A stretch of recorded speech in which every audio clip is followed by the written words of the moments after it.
Hello all నమస్తే welcome back to my channel. ఈ రోజు అయితే వైజాగ్లో లాస్ట్ డే. మేము వచ్చి ఆల్రెడీ ఒక 1 వీక్ అయిపోతుంది. రేపు మార్నింగే వెళ్ళిపోతున్నాము. సో ఈ రోజు అంతటిని కూడా ఒక వ్లాగ్లో షేర్ చేద్దాం అనుకుంటున్నాను. నాకు కూడా మెమరీగా ఉంటుంది, మళ్ళీ ఎప్పటికో వస్తాం కాబట్టి మొత్తం అంతా షూట్ చేద్దాం అనుకుంటున్నాను. వీడియో అయితే కంటిన్యూ అవుతుంది, చూసేయండి. సో ఆ రోజు మార్నింగ్ అయితే వీడియో స్టార్ట్ చేశాను. మార్నింగ్ 8 ఎంత అవుతుంది, అప్పటికే ఎండ చాలా ఎక్కువ వచ్చింది. పైకి అయితే అసలు రాలేకపోతున్నాము. ఈవినింగ్ వరకు చాలా వేడిగా ఉంటుంది. ఇదంతా కూడా మా వదిన వాళ్ళ టెర్రస్ గార్డెన్, చాలా పెద్దది ఉంటుంది పైన కూడా. దీని అంతటా నేను సెపరేట్ వీడియో కింద షూట్ చేశాను, టెర్రస్ గార్డెన్ టూర్ లాగా. ఇంట్రెస్ట్ ఉంటే చెక్ చేయండి. ఈ వీడియో తర్వాత ఆ వీడియో కూడా వస్తుంది. సో సబ్స్క్రైబ్ చేసుకుని వెయిట్ చేయండి, నెక్స్ట్ వీడియో బాగా అప్లోడ్ చేస్తాను. ఇంక ఇక్కడైతే మా వాడు పడుకున్నాడు. ఫుల్ అల్లరి చేస్తున్నాడని మ్యాక్సిమం పడుకోబెట్టించడానికే ట్రై చేస్తున్నాను, కానీ ఒక 2 అవర్స్ అలా పడుకుని మళ్ళీ తిరుగుతూనే ఉన్నాడు. హాఫ్ వెయిట్ అయితే తగ్గిపోయి ఉంటాడు నాకు తెలిసి. అస్సలు కూర్చున్నదే లేదు, అలా తిరుగుతూనే ఉన్నాడు.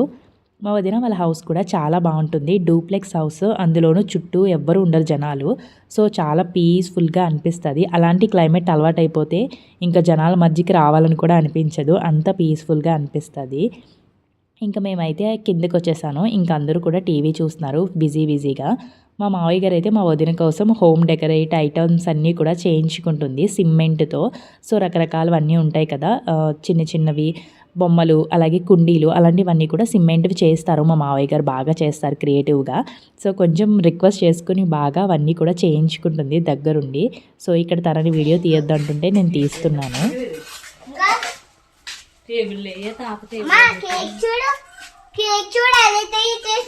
లాలీపాప్స్ అదిగో అందులో వాడేశారు. చైరా అది బాగానే వచ్చింది కదా, మట్లో నిలబడితే బాగానే ఉంటుంది. క్రాస్ వచ్చాయని అట్లా ఇవి రాలేదు కదా, సైన్ పోనీయే. ఇది బాగుందే, రౌండ్ టేబుల్ సమావేశానికి సిద్ధం. ఇది చిన్న సైజు. ఇది ఏంటి ఇలా ఊడుతుంది, కొన్ని రోజులు ఊడుతుందా నానే వరకు తర్వాత గట్టిగా బిగిసిపోయాక ఊడదు ఇంకా. ఏ హనీ, నీ హ్యాపీ బర్త్డే కేక్ వేసుకుంటున్నావా? చూడ క్లిప్ దానికి ఇట్టింది, చిచ్చి మళ్ళీ నెత్తికెట్టి బాగా వేసుకుంటున్నా.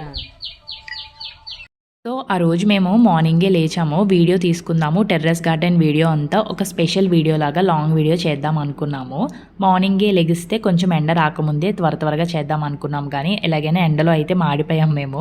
మార్నింగ్ 8కే వస్తుంది, బిఫోర్ 6 ఆ టైంకి లెగుద్దాం అనుకున్నాము. బట్ పిల్లలు లేవడం, వాళ్ళు వెనకాల తిరగడం, ఇదంతా పెద్ద హెడేక్ అయిపోయింది. ఇంకా అత్తయ్య వాళ్ళకి పిల్లల్ని ఇచ్చేసి మేమిద్దరం పైకి వచ్చి డోర్స్ అన్నీ కూడా లాక్ చేసేసుకున్నాము, ఇంకా పైకి ఎవ్వరూ రాకుండా. చాలా టైం స్పెండ్ చేసామట, మంచిగా జోక్స్ అవన్నీ వేసుకుంటూ నవ్వుకుంటూ. ఫైనల్గా ఒక లాంగ్ వీడియో అయితే మంచిగా షూట్ చేసాము. Terrace garden full tour video అయితే చేసాము. అండ్ నాకు మా వదినకి రిలేషన్షిప్ కూడా చాలా బాగుంటుంది. మంచి ఫ్రెండ్లీగా ఉంటామట, అన్నీ మాట్లాడుకుంటాం, ప్రతిదీ షేర్ చేసుకుంటాం. ఇన్ కేస్ మేమిద్దరం కలిసి ఒక చోట ఉన్నామంటే నైట్ ఇంకా 1 o'clock వరకు అయినా మాట్లాడుకున్న పెద్ద షాకింగ్ మ్యాటర్ ఏం కాదు. ఇంకా 24/7 ఇద్దరు అలా కూర్చుని ఏదో ఒకటి చెవులు కొరుక్కుంటూ ఉంటారంటారు కదా, అలాగే ఏదో ఒకటి మాట్లాడుతూ ఉంటామట. టాపిక్ అంటూ ఏది ఉండదు, ఇంకా అలా నెవర్ ఎండింగ్ మాట్లాడి కొద్దీ ఇంకా మాటలు వస్తూనే ఉంటాయి. మన ఫ్రెండ్స్తో ఎలా ఉంటాము అలాగే ఉంటాను సేమ్ ఆ వదిన నేను కూడా. సో హ్యాపీగా అనిపిస్తుంది. నాకు ఎలాగో ఓన్ సిస్టర్ లేదు ప్రతి ఒక్కటి మాట్లాడడానికి, కాబట్టి మా వదినతోనే మంచిగా అన్నీ షేర్ చేస్తూ ఉంటాము, ఫ్రెండ్లీగా ఉంటాము. డ్రెస్సెస్ గురించి కానీ, ఇలా మొక్కల గురించి, ఇంకా దాని గురించి అని ఏమి ఉండదు, ప్రతి దాని గురించి మాట్లాడుకుంటూనే ఉంటాము.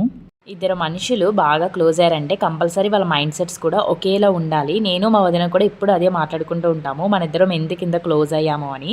ఇద్దరికి కూడా గొడవలు పడడం ఇష్టం ఉండదు, దేన్ని కూడా చాలా కాంప్లికేట్ చేసుకోము, చాలా సింపుల్గా తీసుకుని ఈజీగా మూవ్ ఆన్ అవుతాము. చిన్నప్పటి నుంచి ఎప్పుడు కూడా మా డాడీ వాళ్ళు కానీ మా అమ్మ వాళ్ళు కానీ ఎప్పుడు కూర్చోబెట్టి అలా మాట్లాడాలి, ఇలా మాట్లాడాలి, అది చేయాలి అని ఎప్పుడు స్పెషల్గా కూర్చోబెట్టి మాకు ఎప్పుడూ చెప్పలేదు.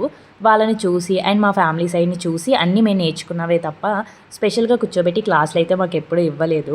సో మా డాడీ ఇలా మ్యారేజ్ ఫిక్స్ అయినప్పుడు సరదాగా కూర్చుని ఒకసారి చెప్పారు మా అత్తయ్య గారి గురించి, వదిన గురించి.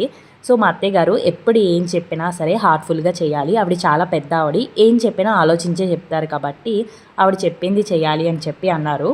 అండ్ మా వదిన గురించి కూడా అంతే, సేమ్ మా వదిన అయితే ఓన్ సిస్టర్ అనుకో, మీ అక్కలాగే అనుకో. ఇంకా తను ఎంత హ్యాపీగా ఉంటే నువ్వు అంతే హ్యాపీగా ఉంటావు, ఎప్పుడు హ్యాపీగా చూసుకో అని ఈ 2 మాటలు చెప్పారు. నాకు బాగా గుర్తున్నాయి. సో ఆ 2 నా మైండ్లో అలా ఉండిపోయాయి. సో అందుకనేమో వాళ్ళు చెప్పిన మాటల వల్ల కూడా నేను ఎక్కువ వాళ్ళతో కలిసి ఉంటాను. అండ్ అలాగే లక్కీగా వాళ్ళు కూడా చాలా మంచి వాళ్ళు కాబట్టి నేను మా వదిన కూడా బాగా క్లోజ్గా ఉంటాము. ఇందుకే మీరు మీ వదిన వాళ్ళతో ఎలా రిలేషన్షిప్ ఉంటుంది అనేది కమెంట్ సెక్షన్లో షేర్ చేయండి. ఇంక ఇక్కడైతే కిందకి వచ్చేసి కుకింగ్ కూడా స్టార్ట్ చేసేసాము. ఆ రోజు బీరకాయ కర్రీ, అన్ని కూరగాయలు కూడా ఆల్మోస్ట్ వాళ్ళ టెర్రస్ గార్డెన్లోవే. మా వదిన అయితే మార్నింగే ఫాస్ట్గా కుకింగ్ చేసేస్తుంది. నేను వెనకాలే తిరిగి ఏమైనా చిన్న చిన్న హెల్ప్ అయినా కావాలేమో అని తిరుగుతూ ఉంటున్నాను అంతే. వాళ్ళు ఫాస్ట్గా చేసినప్పుడు ఇంకా మనం ఏం చేయలేము కాబట్టి చిన్న చిన్న హెల్ప్ అయితే మాత్రం చేయొచ్చు. మంచిగా వెజిటబుల్స్ కటింగ్ అలాంటివన్నీ. ఎవరైనా పని చేస్తున్నప్పుడు నాకు అస్సలు ఖాళీగా కూర్చోబుద్ది కాదు. లోపల ఏదో తెలియని ఫీలింగ్ మాట, వాళ్ళు పని చేస్తుంటే మనం ఖాళీగా కూర్చున్నామని. అందుకనే పని చేస్తున్నంతసేపు వెనకాలే తిరుగుతాను. మా అత్తగారు కూడా చూసి నవ్వుతారు, ఎందుకలా వెనకాలే తిరుగుతున్నావని. కుకింగ్ అన్నీ చేసేసి బయటికి వెళ్దామని రెడీ కూడా అయిపోయాం మేము. ఈ మొక్కలు చూసారా, ఇంటి చుట్టూరు మొక్కలు కనబడుతూనే ఉంటాయి. ఇంటి చుట్టూరే కాదు, ఇంటి లోపల కూడా మొక్కలన్నీ ఉంటాయి. ఎన్ని రకాల మొక్కలు ఉంటాయి అసలు, ఇందులో సగం పేర్లు నాకైతే తెలియదు. కొన్ని ఇండోర్ ప్లాంట్స్ కూడా ఉన్నాయి. లాస్ట్ టైం వచ్చినప్పుడు అయితే కొన్ని ప్లాంట్స్ తీసుకెళ్ళాను, అప్పుడు కార్లో వచ్చాము. బట్ ఇప్పుడైతే ఛాన్సే లేదు. సో నెక్స్ట్ టైం వచ్చినప్పుడు ఇంకొన్ని మొక్కలు తీసుకెళ్తాను, ఇండోర్ ప్లాంట్స్. అవైతే ఈజీగా మెయింటైన్ చేయొచ్చు కదా, నాలాంటి బిగినర్స్కి అయితే అలాంటివే బెస్ట్ ఇండోర్ ప్లాంట్స్. ఇంకా మేమైతే రోజు బీచ్కి వెళ్దాం అనుకున్నాము. లాస్ట్ టైం బీచ్కి వెళ్ళినప్పుడు చాలా అలసిపోయాము. ఆల్మోస్ట్ 3 days ఇంట్లోనే రెస్ట్ తీసుకున్నాము. అందుకని ఈసారి తడవకుండా జస్ట్ చూసి వచ్చేద్దామని మంచిగా రెడీ అయ్యాము. వీళ్ళిద్దరికీ అయితే సేమ్ కలర్ డ్రెస్సెస్ అయితే వేశాను నేను. బెంగళూరు నుంచే తీసుకువెళ్ళాను. ఇద్దరం ఒకేలాంటి అవుట్ఫిట్స్ వేసి ఫొటోస్ తీద్దామని. బట్ ఒక్క ఫోటో కూడా తీయలేదు. ఇద్దరు అసలు ఒక చోటు కూడా నిలబడరు. ఇద్దరు కొట్టుకుంటారు. బామర్ది అవుతారు కదా, ఇద్దరు కొట్టుకుంటారు, తిరుగుతూ ఉంటారు. ఏమైనా చెత్త పనులు చేయాలంటే మాత్రం ఇద్దరు ఒకటైపోయి మంచిగా చేస్తారు. ఇంక ఇక్కడైతే మేము ఈవినింగ్ స్టార్ట్ అయ్యామట బీచ్కి. రెడీ అయిపోయి అన్నీ తినేసి ఫుల్గా అప్పుడైతే బీచ్కి స్టార్ట్ అయిపోయాము. బీచ్ అయితే ఇది వైజాగ్ దగ్గర కాదు, కొంచెం లోపలికి ఒక ప్రైవేట్ బీచ్లా ఉంది. చాలా తక్కువ మంది జనాలు ఉన్నారు, చాలా బాగుంది. వెళ్ళిన తర్వాత చాలా ఫీల్ అయ్యాము. డ్రెస్సెస్ తెచ్చుకుంటే ఇంకా బాగా ఎంజాయ్ చేద్దాము ఫుల్గా తడిచి అని. వాటర్ కూడా చాలా బాగుంది, ప్యూర్ వాటర్ లాగా అనిపించింది. చాలా మిస్ అయ్యాం మేము. ఎందుకు అది వైజాగ్ బీచ్ కాదు, వైజాగ్ నుంచి కొంచెం లోపలికి బీచ్ ఉంది, వీళ్ళ ఇంటి దగ్గరలో మాట. అందుకే చాలా బాగుంది, తక్కువ క్రౌడ్ ఉంది. అలాగే వాటర్ కూడా బాగుంది మాట, పొల్యూట్ ఏం లేకుండా. అక్కడ ఉన్నదంతా ఎన్విరాన్మెంట్ అంతా కూడా బాగా అనిపించింది. ఇంకా పిల్లలు అయితే ఫుల్ ఎంజాయ్ చేశారు. బట్ ఎవరు కూడా తడవలేదు అసలు, డ్రెస్సెస్ అవి ఏం లేవు, కోల్డ్ అవి చేస్తాయని. మంచిగా సన్సెట్ టైంకి వెళ్ళాము. సన్సెట్ అయితే బీచ్కి ఆపోజిట్ సైడ్లో ఉంది. ఇంకా కొన్ని ఫొటోస్ అవన్నీ కూడా తీసుకున్నామట. ఇదే ఫస్ట్ టైము. లాస్ట్ టైం వెళ్ళినప్పుడు మార్నింగే వెళ్ళాము కదా నైట్ డ్రెస్సెస్తో. ఇంకా ఫొటోస్ అవన్నీ తీసుకోలేదు. ఈసారి మంచిగా రెడీ అయ్యి ఫొటోస్ తీసుకోవాలని ఫుల్గా ఫిక్స్ అయ్యి వెళ్ళాం ముందే. అట్లీస్ట్ ఫొటోస్ అన్నా తీసుకుంటే సాటిస్ఫాక్షన్ ఉంటుంది, ఫొటోస్ అన్నా తీసుకున్నాము అని. ఇంకా అయితే కొన్ని ఫొటోస్ అవన్నీ తీసుకున్నాం, కానీ నేను మా వదిన అయితే ఒక్క ఫోటో కూడా తీసుకోలేదు. ఎవరైనా తీసేవాళ్ళు ఉండాలి కంపల్సరీ. బట్ పిల్లల్ని క్యారీ చేస్తూ ఫోటోలు అవన్నీ తీసుకుంటూ వీడియోస్ తీసుకోవాలంటే చాలా కష్టము. మా అత్తయ్య గారు వాళ్ళకి పిల్లల్ని ఇచ్చేసి మేమిద్దరం అయితే అటు ఇటు తిరిగాం, కానీ మా ఇద్దరికి కలిపి ఫోటో తీయడానికి అయితే ఎవ్వరు లేరు.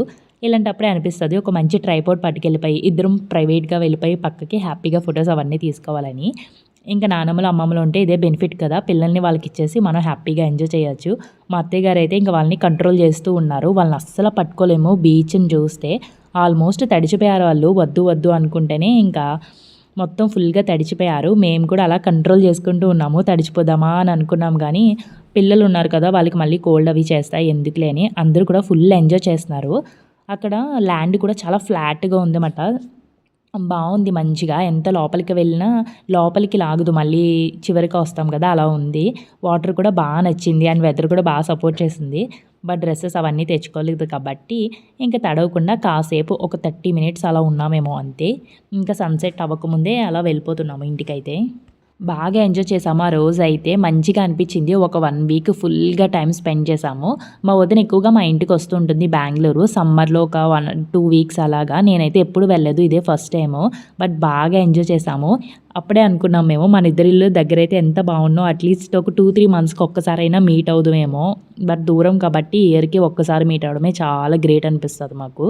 ఇంక ఇంటికి వచ్చేసిన తర్వాత వేడివేడిగా చాట్ అయితే చేసుకున్నాము. ఆ రోజు డిన్నర్కి ఓన్లీ చాటే.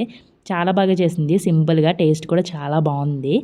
ఈ వీడియో అయితే ఇక్కడితో ఎండ్ అయిపోతుంది. ఈ వీడియో మీకు ఎలా అనిపించిందో కమెంట్ చేయండి. కొత్తగా ఛానల్ ఎవరైనా చూస్తే సబ్స్క్రైబ్ చేయడం మాత్రం అస్సలు మర్చిపోకండి.